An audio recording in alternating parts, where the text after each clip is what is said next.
नमस्कार,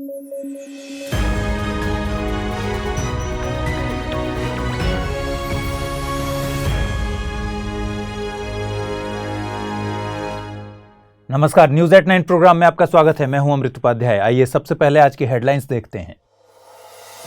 गन्ने के उत्पादन से संबंधित नेशनल स्टैटिस्टिकल ऑफिस की रिपोर्ट जारी। दक्षिण से उत्तर भारत की तरफ शिफ्ट हो रहा है गन्ने का उत्पादन। महाराष्ट्र गन्ने के उत्पादन में पहले स्थान पर। ग्रेट इंडियन बस्टर्ड का हो रहा पलायन। राजस्थान का राजकीय पक्षी है ग्रेट इंडियन बस्टर्ड। IUCN की रेड लिस्ट में क्रिटिकली इंडेंजर्ड है GIB।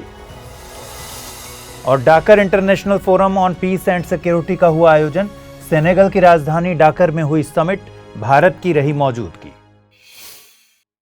चलिए खबरों की शुरुआत करते हैं। हाल ही में गन्ने के उत्पादन से संबंधित नेशनल स्टैटिस्टिकल ऑफिस यानी NSO ने एक रिपोर्ट जारी की है। रिपोर्ट के मुताबिक गन्ने का उत्पादन दक्षिण से उत्तर भारत की तरफ शिफ्ट हो रहा है। उत्तर भारत के 6 गन्ना उत्पादक राज्यों में गन्ने के उत्पादन में 42% की बढ़ोतरी दर्ज की गई है।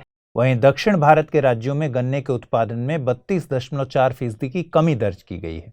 इन दक्षिण भारतीय राज्यों में कर्नाटक, तमिलनाडु, आंध्र प्रदेश, तेलंगाना और महाराष्ट्र शामिल हैं। गन्ने के उत्पादन में दक्षिण से उत्तर भारत की तरफ हो रही इस शिफ्ट के कई कारण बताए जा रहे हैं, जैसे उत्तर भारतीय राज्यों में अधिक सिंचित क्षेत्र का होना, साथ ही केंद्र द्वारा जारी होने वाली FRP की तुलना में SAP यानी स्टेट एडवाइजरी प्राइस का अधिक होना। इसके अलावा दक्षिण भारतीय राज्य अपने पानी को अन्य हाई वैल्यू क्रॉप्स की तरफ डाइवर्ट कर रहे हैं, यह भी एक कारण है। गौरतलब है कि केंद्र सरकार गन्ने के लिए FRP घोषित करती है, वहीं राज्य सरकारें SAP यानी स्टेट एडवाइजरी प्राइस घोषित करती हैं, जो कि FRP की तुलना में अधिक होती है। आपको बता दें कि महाराष्ट्र भारत में गन्ने के उत्पादन में पहले स्थान पर है, वहीं उत्तर प्रदेश आउटपुट वैल्यू के मामले में पहले स्थान पर है। बीते दिनों पर्यावरणविदों ने दावा किया कि GIB यानी ग्रेट इंडियन बस्टर्ड पाकिस्तान की तरफ माइग्रेट कर रहे हैं। इनका पलायन राजस्थान के डेजर्ट नेशनल पार्क की तरफ से हो रहा है। GIB राजस्थान का राजकीय पक्षी है। इसे वन्य जीव संरक्षण अधिनियम 1972 के तहत संरक्षित किया गया है। इनकी कुल संख्या का तकरीबन 95% राजस्थान में पाया जाता है। इसे IUCN की रेड लिस्ट में क्रिटिकली इंडेंजर्ड का दर्जा प्राप्त है। साल 2020 में गांधीनगर में convention on the conservation of migratory species of wild animals की 13वीं कॉन्फ्रेंस आयोजित हुई थी। इस दौरान इसे world list of protected species में भी शामिल किया गया था। आपको बता दें कि डेजर्ट नेशनल पार्क राजस्थान के जैसलमेर और बीकानेर जिलों में स्थित है। यहाँ खेजड़ी वृक्षों की अधिकता पाई जाती है, जिसे बिश्नोई समुदाय के द्वारा संरक्षित किया गया है। इधर अफ्रीका में Dakar international forum on peace and security आयोजित की गई। यह फोरम अफ्रीका में पॉलिसी डिस्कशन के लिए एक अहम इवेंट है। भारत ने पहली बार इस फोरम के मंत्री स्तरीय सम्मेलन में हिस्सा लिया। इससे यह भी पता चलता है कि भारत अफ्रीका की शांति, सुरक्षा और विकास से इत्तेफाक रखता है।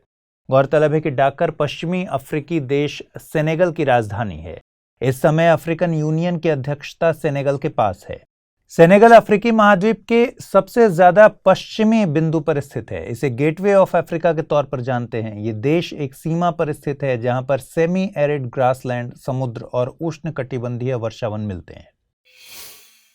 कोविड महामारी ने कई तरह के वैज्ञानिक और मेडिकल टर्म्स का इजाद किया है। हाल ही में ब्रेन फॉग शब्द चर्चा में आया। ब्रेन फॉग कोई मेडिकल डायग्नोसिस नहीं है, बल्कि यह एक ऐसी स्थिति है जिसे मरीज अपने लक्षणों के जरिए बताते हैं। ब्रेन फॉग एक कॉग्निटिव डिसफंक्शन है। इसमें याददाश्त, सूचना को प्रोसेस करना, सोचना समझना और रीजनिंग जैसी समस्याएं सामने आती हैं।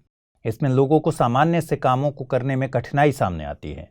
कोविड के दौरान यह समस्या कई लोगों के सामने आई। आमतौर पर यह अल्जाइमर के मरीजों में देखने को मिलती है। ब्रेन फॉग समय के साथ नहीं बढ़ता, न ही लंबे समय तक टिकता है। आइए जल्दी से देखते हैं आज के बुलेटिन पर आधारित क्या सवाल बन सकते हैं। पहला सवाल है, हाल ही में Dakar international forum on peace and security आयोजित की गई। डाकर किस देश की राजधानी है? सेनेगल, गाम्बिया, टोगो या फिर हैती? अगला सवाल है, निम्नलिखित कथनों पर विचार कीजिए। डेजर्ट नेशनल पार्क राजस्थान के जैसलमेर और बीकानेर जिलों में स्थित है। महाराष्ट्र भारत में गन्ने के उत्पादन में पहले स्थान पर है। नीचे दिए गए कूटों का प्रयोग कर सही उत्तर चुनिए। केवल एक, केवल दो, एक और दो दोनों, न तो एक नहीं दो। आइए देखते हैं पिछले बुलेटिन पर आधारित क्या सवाल पूछे गए थे, उनके सही जवाब क्या हैं। पिछली बार मैंने सवाल पूछा था मिशन डेफ स्पेस संबंधित है अंतरिक्ष के क्षेत्र में रक्षा से, सैटेलाइट निगरानी से, घरेलू रक्षा हथियारों के निर्माण से, या फिर नासा और इसरो के संयुक्त मिशन से। इसका सही जवाब है मिशन डेफ स्पेस अंतरिक्ष के क्षेत्र में रक्षा से संबंधित है। अगला सवाल मैंने पूछा था निम्नलिखित कथनों पर विचार कीजिए। Indian Ocean region defence ministers conclave को मुलायम सिंह यादव के रक्षा मंत्री के पद पर रहते हुए शुरू किया गया था। सागर यानी security and growth for all in the region Bharat की इंडो पैसिफिक से संबंधित रणनीति है। नीचे दिए गए कूटों का प्रयोग कर सही कथन या कथनों को चुनना था। केवल एक, केवल दो, एक और दो दोनों, न तो एक नहीं दो। सही जवाब है न तो एक न ही दो। Indian Ocean region defence ministers conclave को राजनाथ सिंह के रक्षा मंत्री के पद पर रहते हुए शुरू किया गया था। सागर यानी security and growth for all in the region Bharat की इंडियन ओशन से संबंधित रणनीति है। तो उम्मीद है आज पूछे गए दोनों सवालों का जवाब आप मुझे कमेंट बॉक्स में देंगे। अपना ख्याल रखिए, ठीक से पढ़ाई कीजिए। इस बुलेटिन को जरूर अपने दोस्तों के साथ शेयर कीजिए और study IQ IAS Hindi channel को लाइक सब्सक्राइब कीजिए। नमस्कार।